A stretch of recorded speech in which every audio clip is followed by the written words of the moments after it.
Selle saate toob sinuni Volkswagen, sest tõeline areng saab alguse tähendusrikastest vestlustest. Praegu leiad aadressid volkswagen.ee eripakkumise. 10 meie populaarseimat muderit ilma registreerimistasuta. Tere head kuulajad, käes on 12. mai, siin on Geeniuse digisaade ja täna on meil eetris Hans Lõugas, Meelis Väljamäe. Ben Pilvre on ka, kuigi temale võiks anda täna ühe süüdnime. Kohe räägime, miks meie saate teemad viimasest nädalast on esiteks muusikamaailmast või helimaailmast. Tuntud mööblifirma läheb lahku tuntud helifirmast ja mida see meile tähendab. Ja veel huvitavaid teateid sellest osast, kuidas helitehnika portfellid muutuvad. Räägime ühest alternatiivsest telefonist. Räägime sellest, miks ja kes toob teile süüa, kui te ei viitsi ise seda süüa tuua. Ja väga huvitavad kirju on laekunud jälle ka. Räägime kirjadest ka.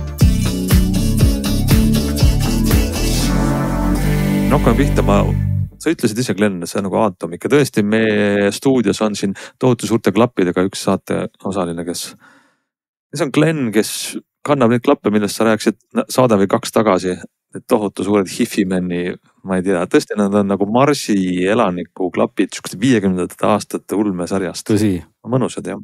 Nad on mõnusad, jah. Kahjuks küll paliheli tahab neid juba mingi ebaselgel põhjusel minust ära võtta, aga ma olen nagu viingerdanud kõrvale. No need on 3000 eurot maksavad klapid, siis tuleb varsti sulle inkasso järgi, ma arvan. Jah, et nad kõigest 3000 maksavad, me rääksime paar saadet tagasi, aga miks mulle neid meeldib kasutada? Jah, ma olen tõesti neid isegi avastanud nüüd seoses selle eelmise vidinaga, millest ma ka saates rääkisin, see oli see pisikene DAC, see retro nano.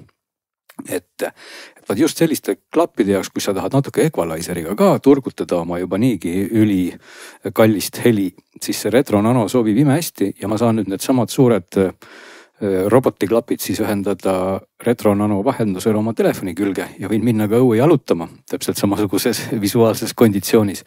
Ja kuna nad on lahtised klapid, nad on ju täiesti lahtised, siin oli paar saadet tagasi juttu, siis nad tõesti ei summuta heli absoluutselt. Ehk need on need unveiled hifimannid, kus taga puudub siis igasugune võrestik sellel membraanil.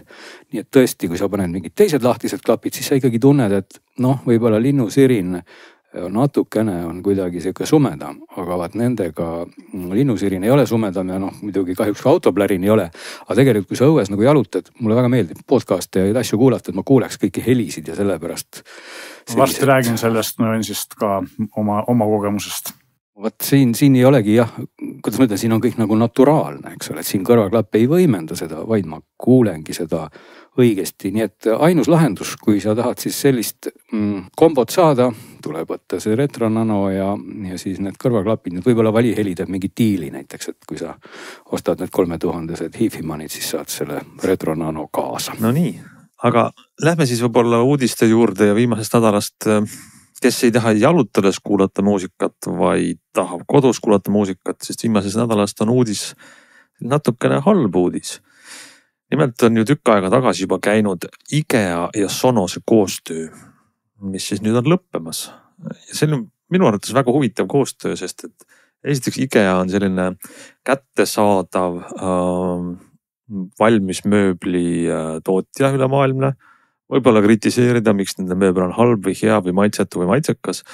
Aga fakt on see, et ta on suhteliselt kättesaadav, laialdane.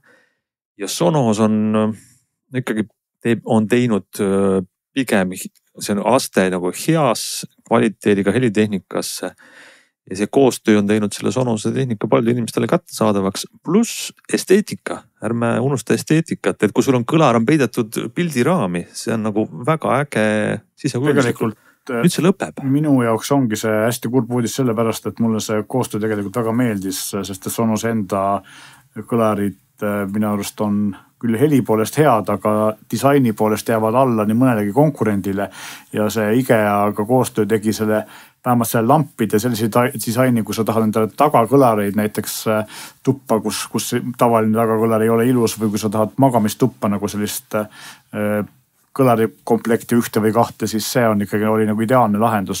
Ja väga kahju on, selline lahendus, mida nagu konkurentidel väga pakkuda ei ole, eks ole. Samsung Music Frame võib-olla tuleb esimesena meelde siin konkurentidest, aga ikkagi. Et sellist, ütleme, et mööbliks maskeerunud kõlarilahendust nagu eriti ei ole ja sellepärast on väga kahju, et selline kahe tugeva firma koostöö lõpeb. Ilmselt põhjuseks on see, et Sonosel läheb viimasel suhteliselt halvasti, nad üritavad kulusid kokku hoida ja siis vaatavad, kust raha kokku hoida saab, eks ole.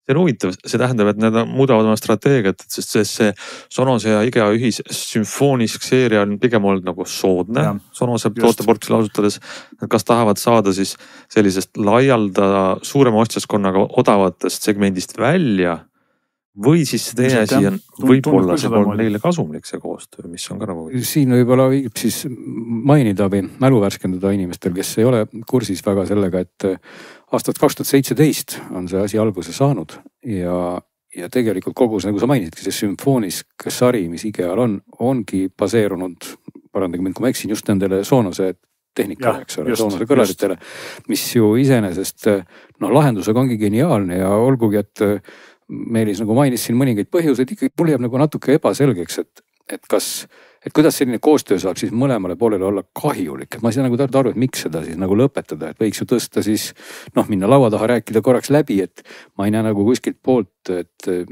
miks sellist kõlarit nagu sümfoonisk, mis on Sonose tehnoloogiaga müüa, on siis kuidagi nagu halb, et huvitav, kust poolt tõesti see initsiatiiv tuli, et kuulge, et tõmbame nüüd pidurit. Võib-olla on seal, üks point ongi selles võib-olla, et IKEA tahab säilitada oma sootsa brändi kujundit ja siis Sonos tahaks nagu rohkem raha küsida, et mitte anda neid IKEA brändiga asju ära odavamalt, kui nende enda brändiga asjad on, eks ole, ja seal võib see need käärid olla, kes teab. Oletan, et Sonose jaoks on see olnud selline pigem kuidas öelda siis, inimene ostab selle sootsa IKEA kõlari ja seejärel ostab kalli soundbari, et viis, kuidas saada inimesed odava kõlari kaudu nende kallid tooted ostma ja võib-olla siis Sonos näeb, et see ei tööta.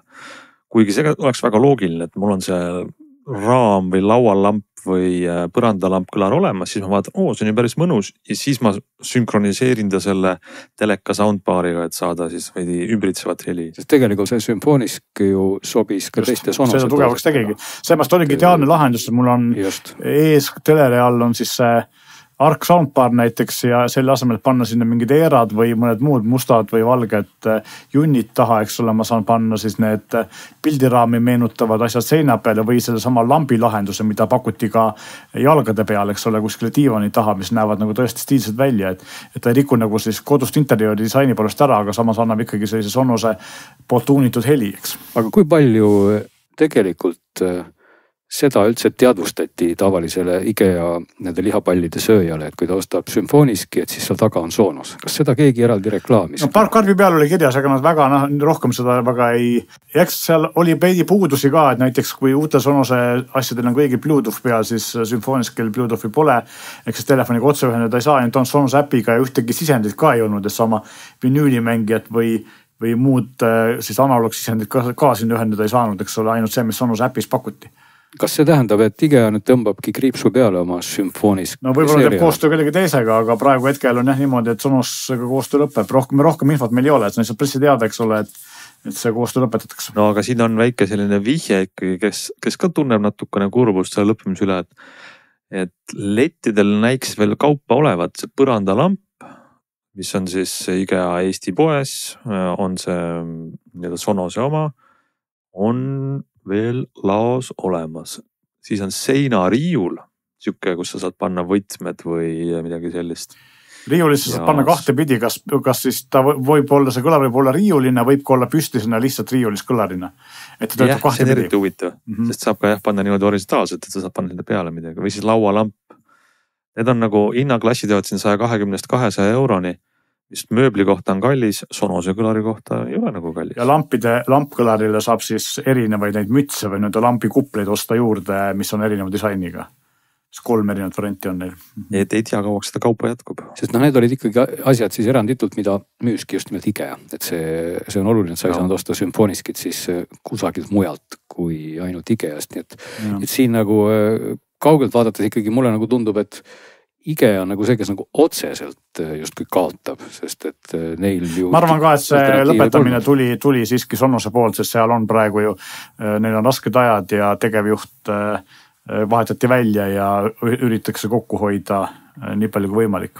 Ja, aga lähme siis, eks mainime teise uudise ka siia sekka ära, mis on, kui ühtedel on lahutus, just teistel on jällegi abielu, võiks nii öelda, sest et Samsung laiendab kõvasti kogu oma helitehnika portfelli. No siin peaks ilmselt alustama sellest, et Samsung omandas, see oli vist 2016, mis aastal Samsung ostis meeletu koguse dollarite eest ära Harmani.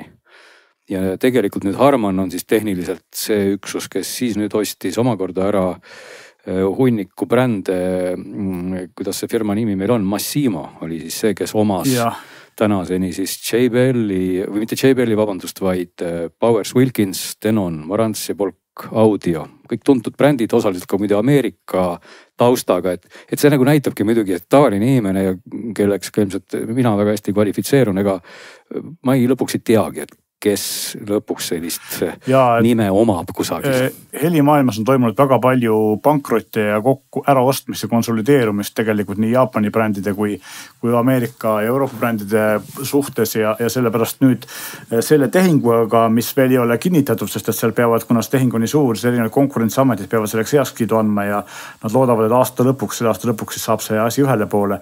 Ja see tegelikult Samsung saab siin väga-väga suure turu osa, sest et neil on ikkagi praegu päris korralik portfell helibrände sellisel juhul ja tegelikult asi, mida meie ei näe. Ja kui me siin räägime nendest Harmani brändidest pluss Sound Unitedi brändidest, tegelikult on see, et selle taga on veel üks väga suur rahahunnik, nimelt nendest Massimo käes olnud pluss Harmani brändidest kokku pannes umbes 80% kõigist autohelitehnikast moodustavad nende brändide asjad. Isegi kui nad neid ise ei tooda, siis nad litsenseerivad, eks ole, ma ei tea, BMW-le, Toyotale, et Bose on vist ainuke suur konkurent, aga tegelikult nii JBL kui Bowers Wilkins kui ka teised seal tegelikult automaailmas ja Harman ka oma OEM businessiga, eks ole, et see on nagu see raha, kus Samsung kühveldab kõvasti kokku just selle nii-öelda autotootjatega lepingud, eks ole, autoheli suhtes, et see on tegelikult see, mida võib-olla siis pressiteatest nagu väga välja ei paista, aga tegelikult kus on raha Samsungi jaoks. Kas sa oled Meelis uurinud, kas nüüd Samsung ongi seal taga selline ainuomanik siis nii Harmanil, kellele omakorda kuuluvad kõik need Massimo? Mina sain küll nii aru ja minust tekitab see uudis tegelikult positiivset lootust just sellepärast, et seni kui need brändid on olnud Massimo käes, ei ole seal toimunud tegelikult praktiliselt mingisugust suuremat arengut ja Redditis ja erinevates foorumites on kuulda ja näha, et nende brändide töötajad on kurtnud, et Massimo ei investeeri ja neid üldse ei huvita, sest Massimo tegelikult oli ju meditsiinitehnika tootja, ta ilmselt üritas oma meditsiinitehnika brändi nagu lükata siis ka nii-öelda tavakasutajate teadvusest sellega, et ostis alles populaarsed brändid ja kuidagi mingit sünergiat leida, mida ta ei ole leidnud ja Massimost me ei teaks ilmselt mitte midagi, kui ei oleks olnud siin paari aasta eest suurt kohtuasja, mis võib-olla siiamaani kestab Apple Watchi patentide üle, mille Massimo kaebas Apple'i kohtusse. No ma arvan väga paljud tavalised inimesed ei tea sellegi poolest, et kusagil nende Marantside või Denonite taga on hoopis selline nimi. Ja erinevalt siis Massimost Samsung on Harmani brändide sellise omaniku või ülevaatajana tegelikult teinud väga head tööd, et ühtepidi on näiteks JBL-i asjad ju endiselt väga head ja kõrvaklappe me oleme siin isegi testinud ja kõlareid, et nad on saanud areneda, neisse on investeeritud ja heli on paremaks läinud ja teistpidi on Samsung võtnud sealt tegelikult väga palju know-how'd tagasi, sest et peale seda Harmani ostu 2017 läksid hüppeliselt paremaks nii Samsungi soundbaride kui kõrvaklappide kvaliteet just heli poolest. Ehk siis nad võtsid selle õige osaga oma brändi jaoks ja samas lasid brändile oma ette edasi elada ja teha oma asja ja ma arvan, et kui Denon või Marantz Massimo alt Samsungi alla läheb, siis võib-olla sealt saame ka ikkagi nagu sellist, võib-olla saamegi kuskilt solosele asenduse sellele mööblivärgile ka, eks ole, nii et. No jah, need kolm brändi, mis ju Harmani all on kuulsad, ütleme need nimed ka ära, on JBL, Harman Kardon ja AKG. Et kõik väga, väga tuntud nimed ja võib-olla ka paljude jaoks, kes ei ole kogu aeg sellise tehnika uudise vool silma peal hoidnud, ei isegi ei oska seostada, et need on tegelikult ammu siis nagu Samsungi tiival. Ja tegelikult seal on lisaks ka siis high-end helitehnika, Mark Levinson ja Revell ja kõik sellised, midast võib palju kuulnud ei ole, mis maksavad 10 või 100 000.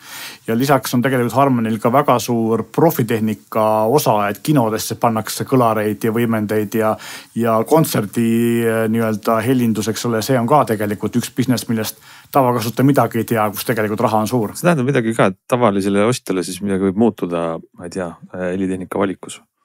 Ma arvan, et me näeme lihtsalt, ma loodan, et me näeme just siis Tenoni ja Marantsi puhul vähemalt sellist uute ägedate toodete saabumist, mitte kohe, aga võib-olla paari aasta jooksul, eks ole, võib-olla seda nutikodu või kodukino ja multiruumi lahenduste paremaks muutumist, mida tegelikult Samsungil ilmselt väga vaja oleks. Et see on nagu võib-olla see osa, mida me võime näha, aga eks me näe, et tegelikult enne ei juhtu ilmselt midagi, kui see ost on tegelikult nagu heaks kiidetud ja lõplikud lepingud alla kirjutatud. No selge. No siin nagu tavalise kuulaja poolt vaadates, mul on ikkagi samas natuke kuidagi nagu kahju, et mitte, et ma kuidagi nüüd süüdistaks Samsungit. Konkurentsi vähemaks muidugi. Konkurentsi vähemaks, aga et Samsungil on palju raha ja miks mitte, me ostame need väiksed tegijad kokku ja võib-olla muidu neid ei olekski või väiksemad. Aga kui me vaatame seda brändide nimekirja kas või korraks, kes seal all olid, eks ole, Bowers & Wilkins, kes ikkagi originaalselt, kui ma ei eksi, on vist Suurbritannia, Tenon Marantz peaks tulema sealt Jaapani poolt, Polk oli USA, et kõik on nagu maakera eri piirkondadest ja tegelikult nende erisus nagu natuke on ikkagi ka selline regionaalne olnud, et et ma tahan niisugust võib-olla inglise aristokraatlikku feelingut, siis ma valin Bowersi või kui ma tahan sellist Jaapani tehnokraatlikku lähenemist, siis Tenon on see minu bränd ja kergelt teistmoodi tunnetuse viskab sisse see Polk audio. Aga ma nüüd tean, et kõik on selline Lõuna-Korea. Ja aga kui nad enne olid kõik Ameerika, kas oli vahet, et Sound United oli, selle käes olid nad üle 10 aastaks. Olidki ja tegelikult, kui ma hakkangi mõtlema nagu selle peale, et mõnes mõttes ongi kahju, see on samamoodi nagu autobrändid ka, eks ole, liiguvad kõik Hiina. Kõik on Stellantis. Nojah, et ühesõnaga, või lõpuks on mingisugune muu Hiina autotehas, kes neid kõiki toodab, eks ole, olgu siis Rootsist või Suurbritanniast. Et minu selline kurb tõdemus ongi see, et tegelikult on sellest nagu kahju, et võib-olla tõesti, kui Samsung suudab ka jätta või ka eelnevalt juba tänu senisele ajale, kui need brändid ikkagi suudavad nagu toimida niivõrd kuivõrd iseseisvalt, et oma sellist lokaalset eripära säilitada, see oleks väga äge. Volvo üritab ka öelda kogu aeg, et põhjapõdrad on nende logo peal ja põhjamaine feeling on igal pool. Aga ikkagi me teame, kust need põdrad täna tulevad, et natukene kurb. No nii, aga lähme siis edasi mõne seadme testiga ja meil on siin järjekorras hulk asju, aga Meelis, sa oled ühte, tahaks öelda alternatiivset telefoni mõndaga kasutanud, kuigi võib siin vastu vaielda, kas see alternatiivne on? Poco. Ja ma olen ka alternatiivset kõrvaklappe ka kasutanud, aga võin telefonist alustada, et Poco on teatavasti osad teavad, võib-olla osad kõik mitte, aga siis Xiaomi tütarfirma, kes on spetsialiseerunud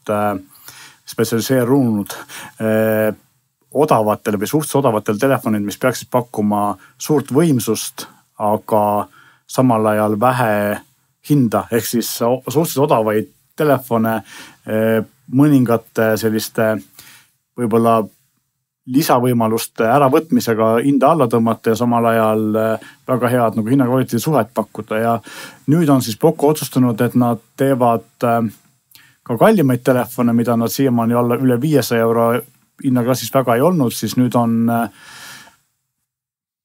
sel suvel või sel kevadel nad tulid siis välja 2 mudeliga F7 Pro ja F7 Ultra. Minul oli tõesti siis see kõige kallim F7 Ultra, mis maksab praegu erinevalt C-poodides 700 euro kanti operaatorite juures natuke kallimad nagu ikka. Ja küsimus ongi selles, et kui asi kannab Ultra nime ja maksab 700 eurot, kas ta on Ultra nime väärt või mitte.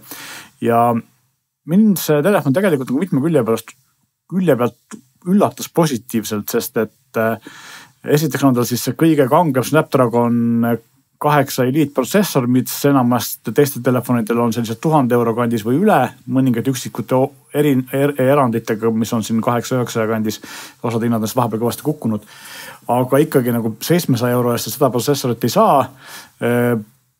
Mälu on piisavalt soodsam mudelil, kui mälu mind beta on 12 giga rammi ja 256 giga sisemälu. Kaamerad on üsna korralikud, põhikaamer on väga korralik, 50 megapikseline, megapiksel muidugi ei tähenda väga midagi, aga ka kõik muu on nagu pilti teeb väga hästi. 2,5-kordne optilise stabilisaatoriga zoom ja kõige nõrgem on seal fixed focusega ultralai, mis tegelikult teeb ka vähemalt päevase valguse käest päriselt pilti. Ekraan on väga hea. Ma ütleks, et parem kui enamuse suurtel tootjatel. mis on veel minu jaoks oli üllatav, oli siis see, et muidugi loomulikult tagakülg on sellel testis oleval mudelil selline särav kollane, mis on Poco firma värv ja mis paneb see telefon nagu eristuma väga tugevalt enemas igavatest konkurentidest, eks ole, on ka musta värvi korpusega varianti. Aga ta on 6,67 tolli ekraaniga, peaaegu 6,7, aga kui ma panen sinna kõrvale näiteks Samsungi või OnePlusi 6,7 tollise ekraaniga telefoni, siis see tundub käes kõvasti suurem, ehk siis kuidagi see käes hoidmise tunnetus või see, kui mugavalt ta mul käes istub, oli seal Pocol nagu kuidagi eriti hea, et ma ei oska öelda, miks see nii on, aga ilmselt just see, et see raamid on hästi kitsad ja see ekraan on nagu natukene piklik, et see teeb selle käes hoidmise mõnusaks. Ja kes seda ostma peaksid, siis ongi see, et ilmselt inimesed, kes mängivad või teevad pidevalt videotöötustega palju maksta ei taha, sest et ta on ikkagi sellise mänguri telefoni kvaliteediga oma jõudluse poolest, eks ole, aga lihtsalt tal ei ole mingid lisanuppe, RGB lambikesi ja muid selliseid asju, aga selle raha eest rohkem jõudlust sa 700 eurost mitte ühegi teise konkurendiga ei saa. Üks miinus on ka praegu, et Telia võrgus ei tööta veel VoiceOver LTE ja VoiceOver Wi-Fi. Rääkisin sellest nii Telia kui ka maaletoojaga ja ütlesid, et töö aktiivselt käib ja kõik info liigub, nii et varsti peaks see probleem ka lahendatud saama. Ütle see mudeli nimi siis uuesti, see oli F-seeria, ma saan aru. Jah? See on Poco F7 Ultra, et on olemas siis ka F7 Pro ja tulevikus peaks tulema ka tavaline F7, mida veel ei ole. Nii et see F-seeria on nagu Poco kõige kangem seeria alati olnud, aga Prood ja Ultras selles seerias siiamaani olnud ei ole. Ja kui nimes on Ultra, siis tekib kohe selline võrdlus teiste Ultratega ja kõige lähem võrdlus võiks tekkida kohe ikkagi sama firma Xiaomi 15 Ultraga vist. Ja seal ongi see... Kas need on nagu võrreldavad telefonid, sest on just, protsessor on sama ja... Kohati on ja kohati ei ole. Ekraan on Xiaomi natuke parem, just sellepärast, et tal on see LTPO ekraan, mis läheb 1 hertsi peale alla, eks ole, eks säästab natuke rohkem akut. Teine asi on see, et kaamerad on Xiaomi versioonil natuke paremad, aga mitte meeletult palju paremad, aga natuke paremad. Aga loomulikult me ei maksa nagu võtta arvestada seda, et Xiaomi maksab 2 korda rohkem, eks ole, või vähemalt 1,5 korda rohkem. Väga huvitav nagu. Et selles mõttes ta ei ole nii ultra, kui on Samsung Ultra või Xiaomi Ultra, aga samas Poco võtmes on ta kõige ultra, mis ta on lihtsalt Poco pole kunagi teinud nii kanget telefoni, eks ole. Üks asi, mis veel mainimata jäi, et aku on 5300 mAh, mis on selline keskmine tänapäeval.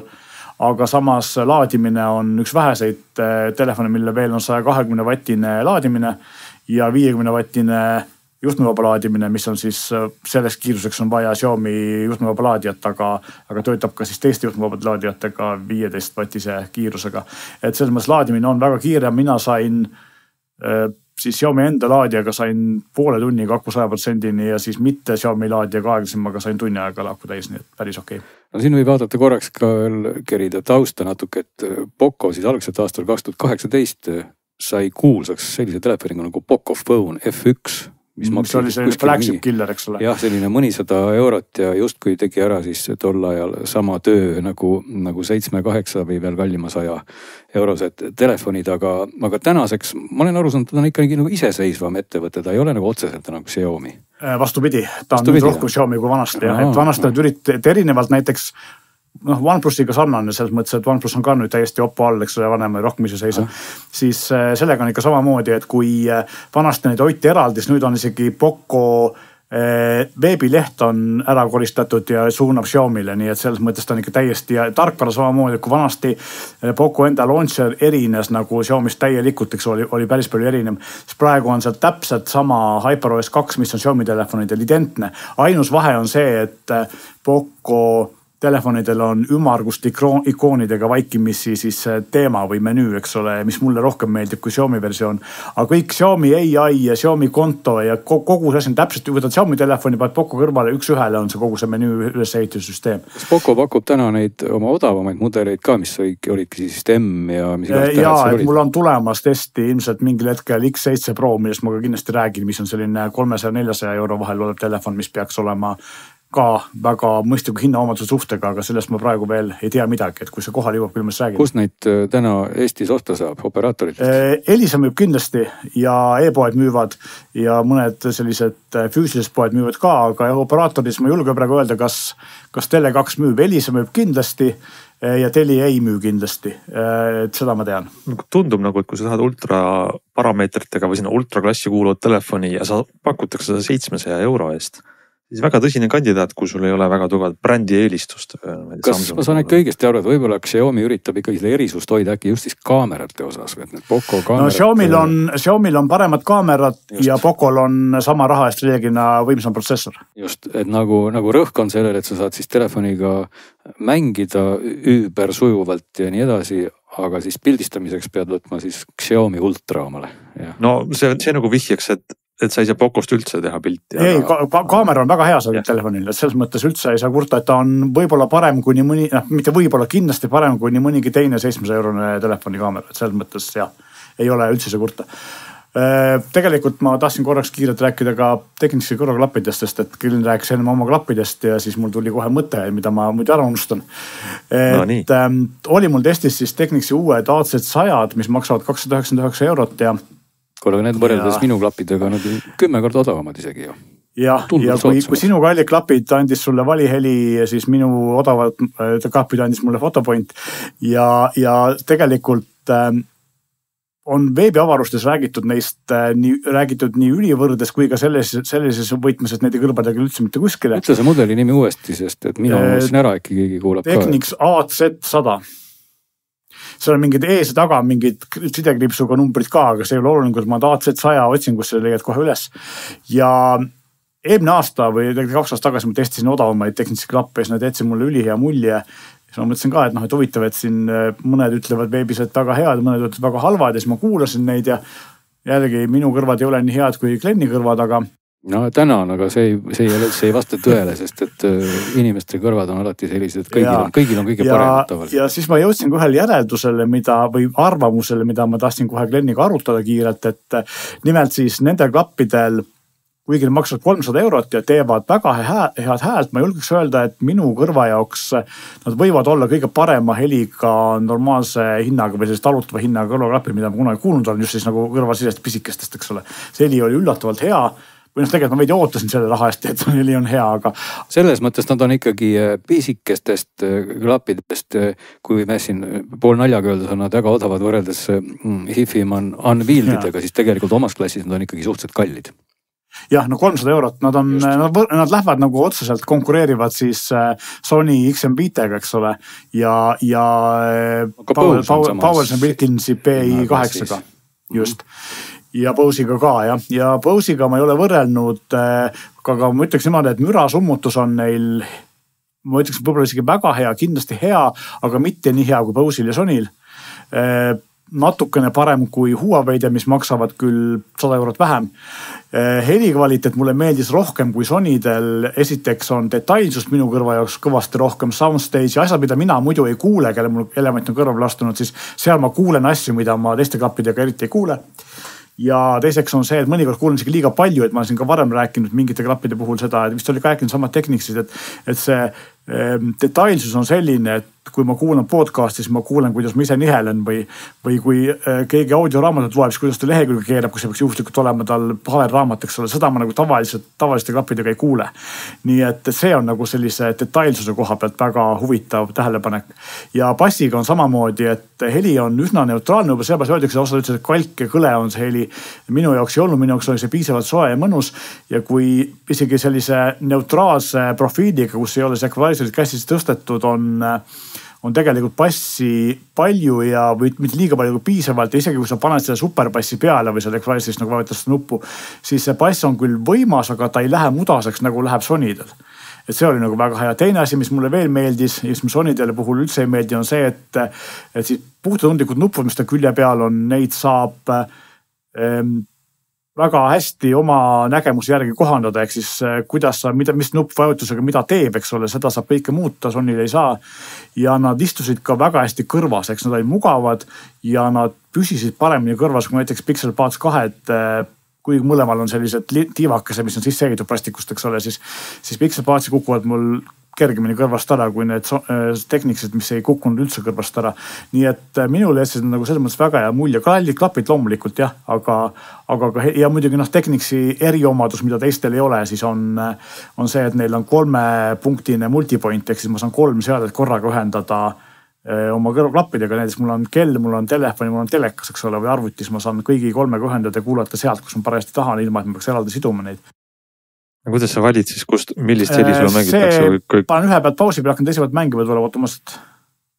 Või näiteks see, et kui mul telefon... Kaks korraga mängivad, siis mingi asi on nagu esimene järjekorras. Just. Nagu multipointi puhul ikka, eks ole. Lihtsalt tavaliselt saab ühendada 2 seadet, seal saab ühendada 3 seadet. Aga on see, et kui sa paned 3 seadet multipointi, sa pead välja lülitama LDAC koodeki, sest et LDAC võtab muidu kogu selle ruumi ära. Et see oli mahuliselt need seadmed korraga. Aga LDAC koodek on loomulikult AC on LC3, mis on tulevikukindel, ehk siis kõik see ühenduvus on ka nagu väga, väga korralikul tasemel. Aga mida ma tahtsin tegelikult Enni käest korras küsida, mida sina arvad sellest, et ma jõudsin järsku järeldusele, et viimasel ajal on popiks muutunud 2-ribalised kõrvaklapid väiksed just, et ka nendele pisikestele pannakse siis eraldi kõrgsagedusväljukas ja eraldi siis nagu passi või keskmise sageduse väljukas ja seda tehakse ka nagu päris sellist odavatel 50 või 100 euroste kõrvaklappidel. Huawei näiteks on Samsungi Buds Pro'l on 2-ribalised, samuti on ka OnePlus Budsid 2-ribalised. Aga kui me vaatame neid 300 eurose klappe või 400 eurose klappe, Bowers & Wilkins, Technics, Sony, ühelegi neil ei ole 2-ribalist süsteemi ja ometigi nad teevad paremat häält. Kas see on selline snake oil või selles mõttes, kas see on see asi, millega lihtsalt nagu on hea müüa, aga tegelikult nagu ei anna mitte mingisugust efekti?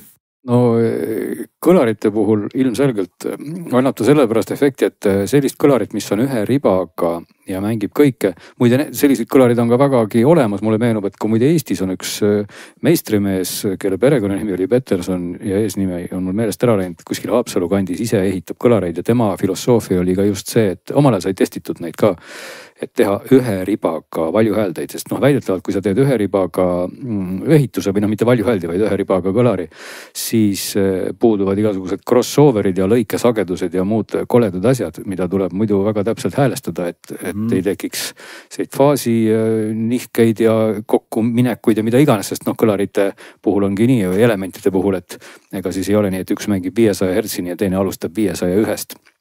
Et seal tekib selline nii-öelda kokkulangevuse koht ja seal alati hakkavad siis tekkima mingisugused anomaaliad, mida siis kõlarite puhul loomulikult üritatakse nii hästi ära siluda, aga kui sa teed juba eos 1-ribalise kõlari, siis ei ole mingisugust probleemi ja sest teadupärast ka meil ikkagi pealuu sees on ju seda membraane, mis meil sagedusi kuulab, on tegelikult üks. Et seal ei ole ju mitut riba, et jah, kui niimoodi, ma ei ole ju mingisugune insener, et selles mõttes ma kindlasti ei oska siin mingit pädevat vastust anda, aga mulle tundub, et kõrvaklappide puhul küll, kus see membraan on tegelikult peaaegu kohati ju samas mõõtkavas nagu meie kuuleme membraan, millega me kuuleme, et seal nüüd teha mitut, ma ei saa küll väga täpselt aru ausalt, et milles on see eelis, sest et isegi need samad 3000 eurosed Ifimanid, mis tahes suuremad kõrvaklapid, ikkagi just selle asja loomulikkuse tagabki see, et seal on siis võimalikult kvaliteetne just nimelt see üks membraan, sest siis sa ju pääsed nii paljudest sellistest potentsiaalsetest probleemidest juba ära, just et sul kogu see crossoverite, sageduste lõikamiste kokkupanek. Nii et mulle jääb see ausalt natuke segaseks, miks seda turundatakse, nii nagu meil vanasti turundati siin vahepeal näiteks kumeraid telekaekraani öeldi, et väga tore on seda vaadata, mine sa tean. Ainsad klapid, kus ma mõtlesin testimise ajal, et nüüd ma saan aru, et siin on sellest planaarsest kõrgsageduspaljukast tõesti kasu olid Huawei klapid, sest seal oli tõesti palju detaili, aga nende Technicsitel on rohkem detaili ja samas muidugi maksab 100 eurot rohkem, et selles mõttes. Nojah, teistpidi võiks seesama planaarne kõrgsagedusvalju ju mängida ka passa, kui ta oleks nagu grammi võrra võib-olla suurem või nii kui nii sellistes pisikestes nööpides on see membraan ju väga väike ja me loeme siin millimeetrites neid suurusi, need ei ole ju võrreldavad kõlaritega, et miks neid on 2. Jään ma ka tegelikult vastuse võlgu, et ega lõpuks otsustab kuulaja oma kõrvadega. Aga muideks akust me ei rääkinud, aku on väga hea, 10 tundi on mürasummutuse 12 tundi ilma ja kui LDAC-i kuulata, siis on kuskil 7-8, nii et tegelikult väga-väga hea, parem kui nii mõnegi konkurendil. Ja lisaks Technicsi eripäraga see ei kuulu Samsungile, vaid Panasonici korporatsioonist. Kui meie saatekuulajate hulgas on keegi, kes kindlasti tahab kuulata suurtest kõrvaklappidest midagi, siis tegelikult on tulemas 2 suurt kõrvaklappi uudist kohe-kohe, ehk siis mida me kindlasti plaanime ka testida. Sonyl tulevad XM6-d 15. mail, me küll ei tea, millal me nüüd enda kätte saame, aga kindlasti me testime neid ja BMW,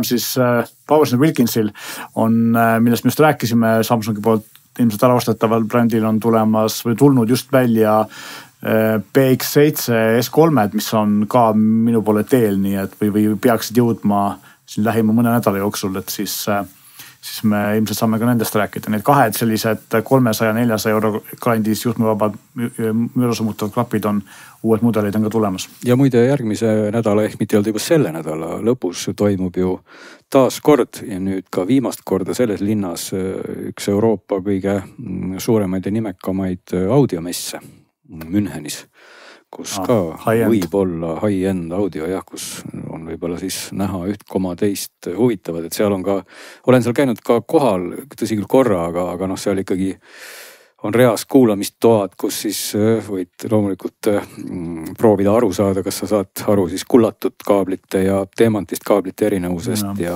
kuulata kõlareid, mis maksavad 100, 200 või veel rohkem 1000 eurot ja selles mõttes on see tore ja huvitav koht, kuhu minna, et nüüd on ta viimast aastat Münchenis, ta peaks kolima nüüd edasi Viini. Et kui sa oled tõeline audioentusiast, siis on see koht, kuhu minna. Mina käisin mõni aasta tagasi Bristolis veel väiksemal samasugusel HIFI messil ja seal kuulasin erinevaid asju, aru, et ega eriti ei kuule. No aga räägime siis edasi võib-olla ühest teemast, mis on viis, kuidas koguda kopikas, et selliseid klappe endale lubada. Glenn, sa oled siin mitu saadet nagu vihjanud, et sa tegeled siin uute hobidega või siis uute alal tegutsed.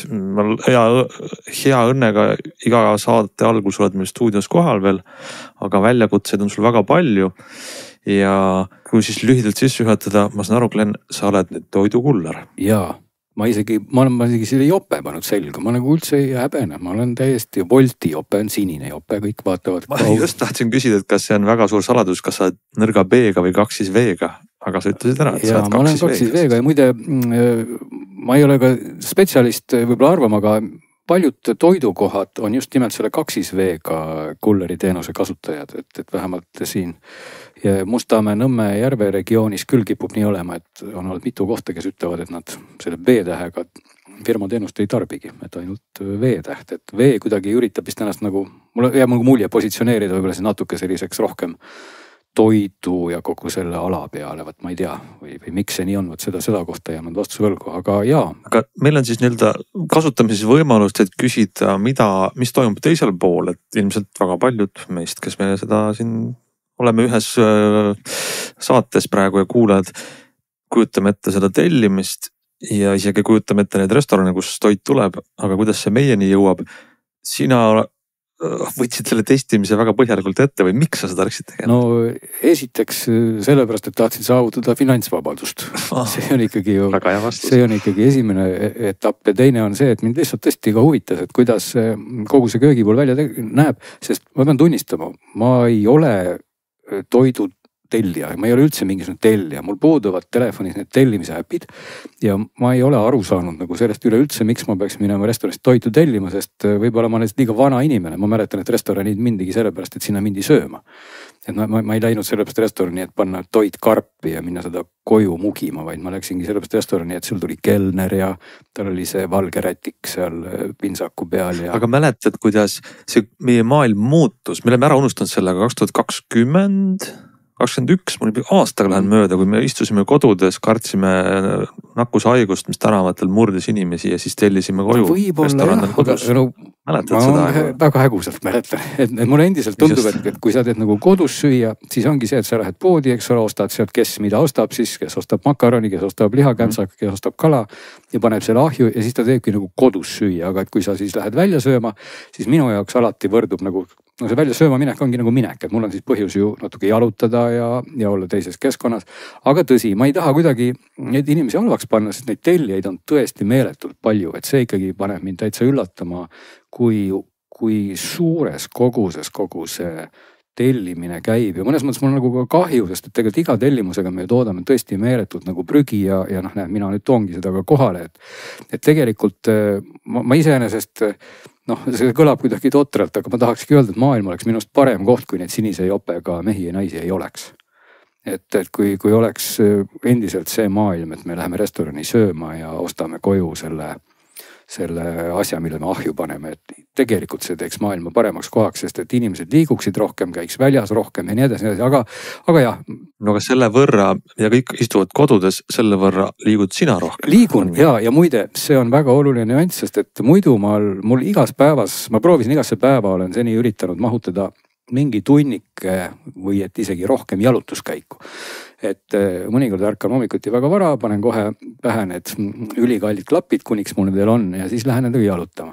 Aga nüüd ma olen hakanud vaatama, et tegelikult palju kasumlikum on kombineerida jalutamine hoopis toidu kullerdamisega, sellepärast et sa teed nagu tööd või trenni või möllad põhimõtteliselt peaaegu sama palju, et ma olen küll rattarežiimis, see tähendab, et ma enamasti sõidan oma üherattalisega, aga ilmad on olnud nii külmad, et tuleb tunnistada, et olen teinud sohki ja ka autoga seda teinud, aga ega siis käimist on ikkagi kõvasti, sest et autot sa ei saa võib-olla ukse ette parkida millegipärast nagu ikka. Murphy seadus on see, et kõik minu tellimused on 5. korrusele. Ja seal ei ole lifti ja siis ma muudkui müttan ringi, nii et samme tuleb kõvasti ja ma olengi nagu leidnud ennast mõttelt praegu, et kui ma vaatan, et läheks jalutaks tunnikese, mõtlen ei, et miks ma jalutan, et ma võtan selle äpi kätte ja tõmban ennast aktiivseks kulleriks ja ei lähe üldse kaua aega, kui juba öeldakse mulle, kuhu ma pean jalutama, et tegelikult see annab täiesti sellise mõnusa liikumiskoormuse ja sa teenid ka selle eest mingisugust raha, väga okei kombinatsioon ja kolmandat pidi see tekitab mingisuguse täiesti ebameeldiva sõltuvuse. Mul on tekkinud täiesti selline tunne, et teadupärast, eks ole, mul ei ole nagu sellist ajalist tööd kahjuks, et ma täitsa saan aru inimestest, kes lähevad näiteks 9 tööle, on 5 tööl või mis iganes muuks ajaks mingi graafikuga, saavad selle eest korraliku palga, istuvad tööl, lähevad ära ja siis on neil vaba aeg, mängivad lastega palli ja teevad muid toredaid tegevusi.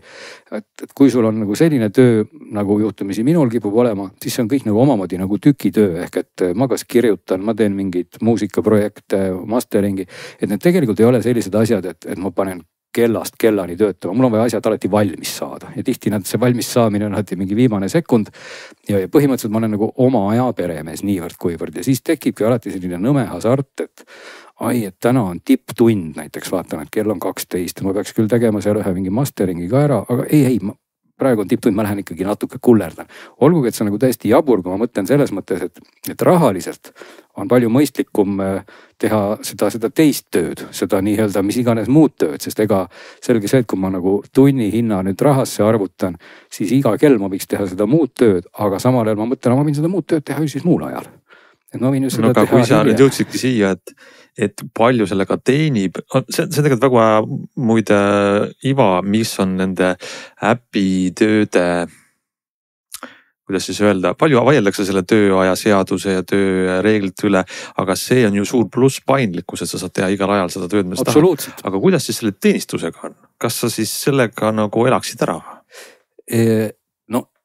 Ma ilmselt elaksin sellega tõesti ära, kui ma teeksin seda tööd, siis ma ei oskagi öelda, kas siis kellast kellani või kuidagi, aga siis kindlasti lisaks ta nagu suurema stressifaktori juurde. Et pigem praegu ma olen nagu vaadanud, millest mul on nagu kahju, et see töö ammustab ära minu vabat aega tegelikult või niivõrd kuivõrd, ehk et ma teen ju oma muud asjad ka kõik ära, aga vaata nüüd sel ajal, kui ma siis muidu, ma ei tea, võib-olla õppisin mingit uut pilli või tegelesin mingi muusikaprojektiga või mida iganes, kas või mida iganes, mida me nimetame siis tavaliste inimeste mõistes võib-olla hobiks, et ma tegelesin millegagi, mis oli võib-olla arendav ja äge, vaat siis nüüd kurat, nüüd ma vaatan, et ma lähen hoopis kullerdama, mis on iseenesest ju täitsa kasutusest, see võib-olla ei arenda mind otseselt kuidagi, aga ma vähemalt liigutan sel ajal. Nii et jah, kui ma peaksin seda tööd nüüd tegema, ilmselt 8 tundi päevas on seal muidugi keeruline seda ka rahasse otseselt arutada, sest et seal on teadupärast siis sellised tipptunnid või see äpp sulle näitab loomulikult ka prognoosi, et kas sul siis täna, ma ei tea, lõunapaiku on prognoositud rohkem tegevust või õhtupoole ja sellised profimad kullerid, kes seda ikka teevad võib-olla siis rohkem tööna, sihivadki eelkõige kas lausa öist aega või just neid tipptunni aegu, sest näiteks kella 2 paiku päeval reeglina sellel ei ole mõtet, sest et siis on see nõudlus nii-öelda madal, äpp näitab seda nõudlust ja kui nõudlus on madal, see võib tähendada küll, et ma viin ühe tellimuse ära, aga järgmist ma võin oodata, ma ei tea, kas või pool tundi, nii et siis kui ma teeks seda justkui tööna, see on nagu nõme, et mis ma siis pool tundi siis teen, et istun seal kuskil söögikoha ees luurel ja loodan kogu aeg, et mõistlik on seda teha siis ikkagi nendel tundidel, kui on tellimusi nii palju, et sa viid nagu ühe ära, annad üle ja saad kohe järgmise. Jälle viid ära, annad üle ja saad kohe järgmise. Et siis on sellel asjal nagu mõte. See on väga huvitav, kas seal algoritm, mis sulle tööd annab, kas sul on ka võimalik öelda, et sa oled mõne suure kaubanduskeskuse juures, kus need söögikohad on ja sa saad just kindlasti sealt, et arvestab su asukohta või su eelistusi või sa võid juhusega saada, kes teab kust. Ei, algoritm arvestab, et tegelikult Wolti puhul on seal siis 3 valikut. Oled jalgsi, mida ma ei ole testinud, ma ei kujuta ette, siis ma vist viiks neid pitsasid tõesti sõna otseses mõttes üle tee. Ma olen rattaga, siis see algoritm üritab vaadata sulle selliseid, alates mõnesajast meetrist, võib-olla seal kuni, mind on isegi saadetud seal 4 kilomeetri kaugusel, aga mitte kaugemale. Ja 3. variant on olla auto. Ja kui sa oled autokuller, siis sa saad ilmselt tõesti veel pikemaid tellimusi. Võt seda autokulleri osakonda ma ei ole testinud, sest et olen põrganud sellise kummalise nüansi juurde või otsa, et selleks on vaja mul mingisugust autovarustust ja seda saab siis tellida läbi selle mingi ametliku kulleri vormi kuskilt. Ma tellisin oma rattavarustuse, ma alustasin nagu rattast ja Bolt keeldub mulle saatmast autovarustust. Nad ütlevad mulle, et mingil ühel põhjusel 3, ma ei hakka kogu seda meili ette lugema, nad ei mulle saata autovarustust ja kui ma olen üritanud siis kuskilt kulleri toest küsida, siis sealt keegi ei vasta ja viimati ma sain mingi väga pika ingliskeelse kirja nüüd, kus öeldakse, et ma saaks justkui varustust nüüd ainult vahetada, aga ei hakka ropendama siin, ma ei taha varustust vahetada, ma tahaksin saada siis mis iganes see autovarustus on, sest muidu ma ei saa ennast määrata autokulleriks, nii et ma ei ole kahjuks testinud seda poolt, et ma oleksin siis ametlikult autokuller, sest need tasud on ka ilmselt mõnevõrra erinevad, et rattakullerile valitakse siis neid lühemaid distantse ja autokullerile siis pikemaid ja auto puhul on kulud eeldusel suuremad kui rattakulleril. Nii et tegelikult oleks autoga neid pikki maid sõita kindlasti tulusam, kui nüüd hoopis teha nii-öelda autoga siin rattakullerit, aga mis sa üldse küsisid, sa küsisid midagi, mida ma ära unustasin? Ei, ma küsisingi, ma tahaks juba järgmist asja küsida, mis on kõige huvitavam. Et kui mu äpp täitab minu toidu... Sa äpist küsisid ja mul tuli meelde nii, jah. Jah, see algoritm, aga see algoritm ütleb, et need nuudlid jõuavad minuni 38 minuti pärast. Kas see oletatavasti seal aja sees on või see siis söögikoht ütleb, et 30 minutit kulub küpsetamisele. Ja siis äpp on arvutanud, et 8 minutit läheb selle sinu toomise peale.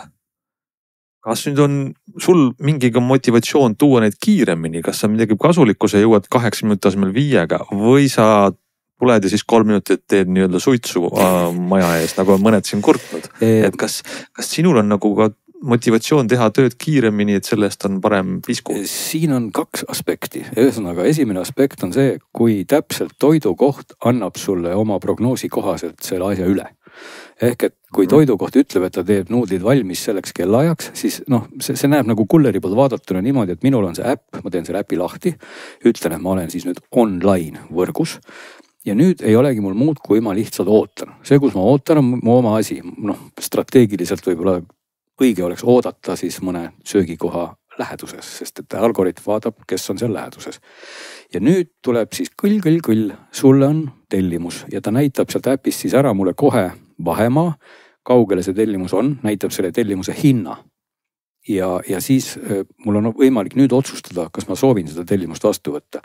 Võib-olla ma isegi siin praegu eksin, aga minu arvates ta kohe selles eelvaates ei näita mulle veel seda aega. Ehk ma ei näe veel, kas see tellimus on valmis, ma näen nagu ainult seda hinda ja vahemaad, kuhu on vaja see viia. Et kui nüüd mõni profim kuller seda kuuleb ja ütleb, et et tegelikult on seal see aeg ka, siis ma olen amatöör, ma ei ole seda märganud. Ja nüüd, kui mul on nüüd võimalik valida, mul on võimalik öelda, et ma ei soovi seda tellimust. Ja kui ma ei reageeri, siis juhtubki nii, et ma ei soovi seda tellimust. Ehk see on umbes 30 sekundit, see on suhteliselt lühike aeg. Ma pean nüüd otsustama, kas ma võtan. Ja kui ma nüüd selle tellimuse võtan, siis tuleb järgmine vaade, kus ma näen siis niisugust nii-öelda ajajoont. Et ma näen, et söögikoht pakub toidu valmis tegemiseks mingit kellaaega ja äpp prognoosib toidu äraviimise kohale jõudmiseks mingit kellaaega. Ja vaat seal on nüüd see oluline nüanss, et kas see söögikoht peab oma kellaaegadest kinni. Et enamik söögikohta tuleb tunnistada, peab kinni, aga kuna ma olen siin Mustamäe sektoris seda tööd enamasti teinud, siis kõige jubedam koht ma tahaks öelda, et ärge palun kunagi sealt tellige, sest et muidu äkki mina pean seda tellimust tooma, on Mustamäe McDonald's. see on täiesti jube koht. See, mis asub seal Tammsaare ja Sõpruse ristis, eks ole. Sest nendega on pidevalt see jama, et nad ei tee tellimust valmis selleks ajaks. Ja kui sa lähed siis sinna ukse taha koputama, siis tuleb siuke slaavi aktsendiga noorik või nooruk välja, kes ei tea mitte midagi. Ta ei tea seda, millal see tellimus valmis saab. Ja see on nagu kõige jubedam hetk, sest et ma nüüd ei tea, kas ma nüüd ootan siis seal või ma siis ei oota seal. Ma saan äpist siis omakorda märkida, et tellimus hilineb. Nii et võib-olla see inimene, kes nüüd tellib, siis sellest vaatest saab aru, et kui mina olen märkinud tellimus hilineb, siis ta näeb, et tellimus hilineb. Ma saan sealt valida siis mingi 5, 10, 15 minutit. Ja kui mina seda näen, siis ma arvan, et kuller on lihtsalt nõme ja ei suuda õigel kuller ei ole aeglane, kuller passib seal söögikohas ja on väga tige. Mina kui nagu tellija ei tea seda, mis see põhjus on, eks ole. Seda on nõmedam, eks ole. Ja nüüd ma räägin korraga ühe nüansi lõpuni ja mis selle asja teeb eriti nõmedaks on see, et minul nüüd puudub sealt äpist võimalus öelda tühista. Ehk et seal nagu sellist automaatset varianti ei ole, mis mulle õudselt meeldiks, et kui ma näen, et mingi jama on selle söögikohaga ja ma ootan seda tellimust, et mul oleks seal kohe nupp tühista. Selleks, et tühistada, ma pean suhtlema nüüd, ma ei tea, kas seal on AI või päris inimene, igal ma pean suhtlema siis nii-öelda kulleri toega, kes kui hästi läheb, vastab mulle kõigepealt hei umbes 20 sekundiga ja kui veel paremini läheb, siis ta isegi juba järgmise minutiga tühistabki selle McDonaldsi tellimuse ära. Aga mul on olnud ka olukordi, kus kulleri tugi ei vasta mulle. Võib-olla neil on väga tihe graafik, palju inimesi ja vaat siis sa istud nagu selline lihtsalt lollaka näoga seal ukse taga. Sa ei saa oma tellimust tühistada ka. McDonald's ei tea kaua aega läheb. Ja vaat need siis sa tead juba ette, et kui sa lõpus kohale jõuad, siis sa saad kliendi käest sõimata, sest mis teil tegelikult sinu süü. No ja ma ei ole õnneks nagu saanud, aga see on nagu jah selline nagu, kuidas ma ütlen, et see on nagu selline halb stsenaarium, mis võib nagu juhtuda, mis tähendab seda, et mina olen ka personaalselt ikkagi nii mõnedki korrad juba näinud, et kui mul tuleb see McDonaldsi Mustamäe tellimus, siis ma lihtsalt ei võta seda vastu. Ehk et ma nagu riskin sellega, et parem ma seda jama ei taha, aga ma olen ikkagi mõned korrad võtnud vastu, et küll ma siis saan seda tühistada, eks ole, nii et võt sealpool on nagu see oluline.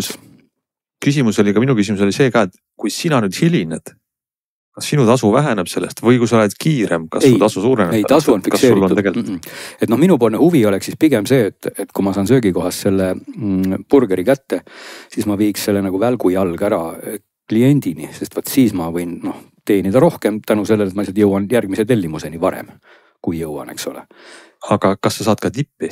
Oled sa saanud tippi? Ma olen saanud tippi küll, jaa. Ma olen täitsa, palju on vale öelda, aga kohati isegi vaata, et selline võib-olla kas just 10%, aga sinna kanti, et tippi saab, siis ma ei tea, kuidas seda mulle jäetakse, aga seda saab sealt äpist siis kuidagi jätta, nii et mina pärast. Mu tellimus käes, siis ma saan nii-öelda kliendina panna, pane ta tippi. Jaa, pigem tekib seal nagu see hasart, et ma ei tea täpselt, kes mul on tippi jätnud, et ma olen teinud siis ka kavalalt neid ekraanitõmmiseid nendest viimistest ja siis üritanud pärast kokku panna, et mida ma tegin siis nagu hästi, aga tuleb tunnistada, et mul on ka selliseid momente, et see kulleritöö ei ole lihtsalt siuke nüritöö, et sa pead ikkagi täpselt teadma, kes mida tellib, et oli näiteks juhus, kus kui ma ei eksi, oli üks pitsa koht, kes mul oli sealt 2 tellimus, see äpp muide näitab ka aeg-ajalt niimoodi, et ta teeb sellist kombineerimissüsteemi, et ta vaatab, et et kuller on siin kandis, ta annab mulle teise tellimuse veel või isegi 3. tellimuse veel, et nad võivad tulla samast kohast, aga ta võib ka siis kuidagi teele neid panna, et ma olen saanud juba 1 tellimuse kätte, aga ta ütleb, et lisa oma marsruudile veel see tellimus. Ja siis mul on jälle otsustamise koht, kas ma lisan, aga ühesõnaga ma viisin mingist pitsakohast 2 pitsat. Ja siis saagavalalt üks tellimus oli koos friikartulitega. Ja kuna minul nagu peas ei käi kokku friikartulid ja pitsa, siis ma kuidagi ei registreerinud seda üldse niimoodi ära ja ma toppisin need friikartulid seal kotis kuskile mujale sahtlisse, sest nad ei mahtunud ja loomulikult ma unustasin, et ka kliendile üle anda, et ta kuskilt käe pistis ukse vahelt välja, võtsin oma pitsa ära ja siis ma juba jõudsin tagasi koju, sest ma vaatasin, et aitab küll, ma enam ei viitsi tänaseks ja vaat siis tuli mulle kulleri toest sõnum, et aga kus on need friikad? Kus on friikad? Mille peale ma ütlesin, et mis mõttes friikad, et ei olnud ju mingid friikaid ja siis läksin oma kotti sobrama ja olidki seal friikad, kus ma ei jõudnud ära vandud, et esiteks, kes tellib koos pitsaga friikad? Et see nagu oli mul küsimus ja teine küsimus oli see, et kui sa tellid ka koos pitsaga friikad ja sul tuleb kuller ukse taha ja annab sulle ainult pitsa, siis küsi kohe, et kus on minu friikad. et need kaks nüanssi olid, sest noh, siis ma sõitsingi nende friikatega loomulikult tagasi ja siis andsin need friikad ära ja eriti palju ei saanud sõimata, tegelikult ei saanud üldse, et kõik oli väga okei. Aga selliseid huvitavaid nüansse on, et sa pead nagu olema tähelepanelik või noh, et antakse sul mingid joogid, et sa neid siis ümber ei kalla kuskil.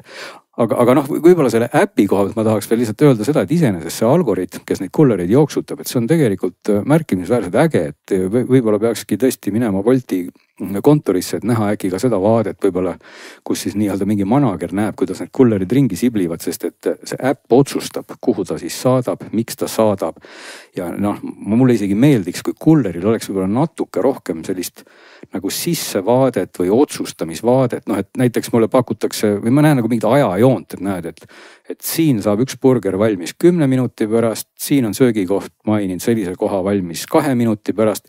Et noh, praegu mul nagu see pool üldse puudub, aga noh, võib-olla ongi arvestatud, et kuller ei mõtle, et see äpp mõtleb sinu eest ja mõnikord on ta andnud mulle ikkagi suhteliselt selliseid kummalisi tellimusi nagu järjestuse mõttes, et noh stiilis, et sa viid paar tellimust ära, aga tegelikult need ei lähe nagu väga sellise sujuva marsruudi joone peale või kuidagi noh, et sõidad nii-öelda natuke edasi-tagasi või noh, et seal on neil nagu arenguruumi. No nii, kuna meil hakkab saateaeg ära lõppema, siis võib-olla me teeme niimoodi, et kes kuulajatest mõtleb, kuidas toit temani jõuab, siis saatke Glenile küsimusi ja me võtame need ja vastame ja Glen teeb proovi, kuidas kulleril on, et elu teisel pool äppi, võiks selle rubriigi nimeks panna. Paneme rubriigi nimeks, jah.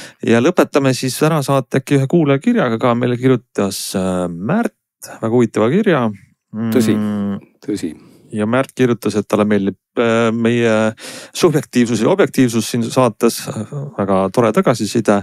Eks me siin täpselt niimoodi püüamegi noatera peal käia ja keelemudelid. Märt kirjutab, et tema tahab reklaamida meile andmetarkuse võrgustiku webinari, kus Eesti Keele Instituudist Eleri Aedmaa räägib, kui head on keelemudelid eesti keele osas. Ja kuidas nemad proovivad nii globaalseid kui meie Eesti omi mudeleid paremaks teha, mis takistused selles on.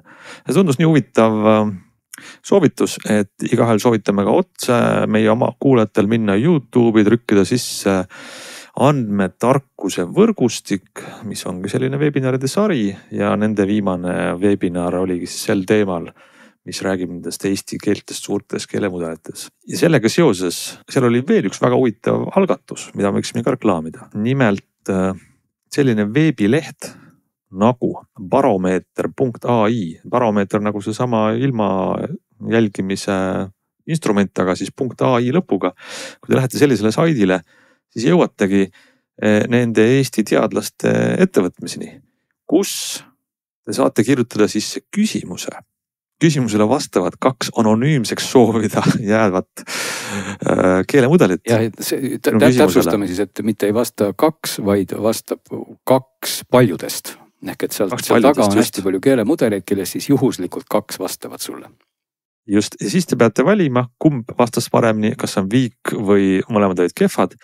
Ja see samas Baromeeter AI lehel on ka muide edetabel. Väga huvitav, minge vaadake, kes siis skoorivad praegu seisuga, millise firma keelemudel parim eesti keeles vastaja on. Ja, no see viimane ettekanne, mida siis Märt mainis, oligi Eesti Keele Instituudist, rääkis Eleri Aedmaa eesti keelest ja keelemudelitest, mis oli väga kurb ja huvitav jutt ja just pani jälle taaskord mõtlema, et tegelikult see, et kõik need suured keelemudelid üldse eesti keelt räägivad, on selline noh, veidi liialdades selline tüütu kõrvalomadus, et nad lihtsalt on õppinud nagu nurga tagant selle eesti keele selgeks ja tegelikult ei olegi neid keegi eriti niimoodi sihipäraselt õpetanud, et see on ikka väga suur probleem, et kui me siin mingid saated tagasi ka käis suur kisa, kuidas keegi ei taha jagada keelt ja küsida neilt raha, siis tegelikult probleem on risti vastupidine, et suured keelemudelid pigem tootjad tahaks hoopis küsida väikekeele haldajatelt raha, et treenida ja pigem on see murekoht selles, et kuidas me saaksime siis suured keelemudelid ka eesti keeles teha targaks ja seal ettekandes toob Eleri välja ka mõned päris huvitavad alternatiivid, mida ka Euroopa poole arendatakse ja noh, kui kaugele nad nüüd jõuavad või on jõudnud, eks see siis nüüd on näha, aga igal juhul tasub seda vaadata ja tegelikult kogu see andmekeskuse nagu algatus või ütleme see võrgustik, siis andmetarkuse võrgustik. Et need webinarid on täiesti avalikud ja nendele saab minna registreerima ennast. Ma ei tea, äkki me paneme saate kirjelduse juurde selle lingi, et siin Märt saatis ka meile natuke tuleviku teemasid. Siin oli mingi toidu teema, kus siis räägitakse andmetest toidutehnoloogias ja igasugused huvitavaid asju on tulemus, et täitsa miks mitte minna kuulata, sest seal on võimalik esitada lõpus ka siis elusele inimesele elusaid küsimusi, et muidugi saab neid nüüd järgi vaadata, et seda sama keelemudelite webinari saab ka järgi vaadata, aga siis ei saa ise võib-olla sekkuda, et ma oleks seal ka 1,2 täitsa küsinud, nii et selles mõttes tasub minna registreerida ennast, et järgmine siin toimubki, vaatan, et 15.05 on siis 15 mai. Paari päeva pärast. Selline saade meil täna tuli, meie soojad soovitused siit lõpust sellele kirjale. Kuulake meid ikka nädala aja pärast või mitte varem ja saatke meile oma küsimusi, kommentaare ja mõtteid aadressile digisaade@geenius.ee. Praeguseks ütleme nägemist.